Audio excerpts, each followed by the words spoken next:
দেশে বৈধ ও অবৈধভাবে অবস্থান করা বিদেশি নাগরিকদের মধ্যে শীর্ষে রয়েছেন প্রতিবেশী দেশ ভারতের নাগরিকেরা।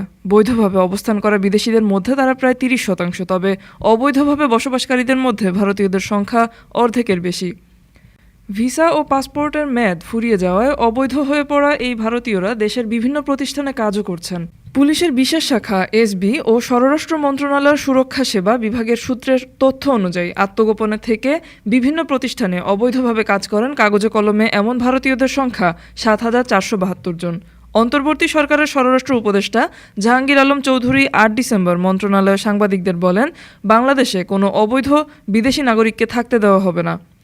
অবৈধ বিদেশিদের বিষয়ে বিজ্ঞপ্তিও দেওয়া হয়েছে। এ বিষয়ে ৮ ডিসেম্বর স্বরাষ্ট্র মন্ত্রণালয়ের একটি বিজ্ঞপ্তিতে অবৈধভাবে অবস্থানকারী বিদেশিদের প্রয়োজনীয় কাগজপত্র সহ বৈধতা নিতে নির্দেশ দেওয়া হয়। গত ৫ আগস্ট ছাত্র জনতার অভ্যুত্থানে আওয়ামী লীগ সরকারের পতনের পর থেকে দেশে অবস্থানরত ভারতীয় নাগরিকদের সংখ্যা নিয়ে বিভিন্ন তথ্য শোনা যাচ্ছে।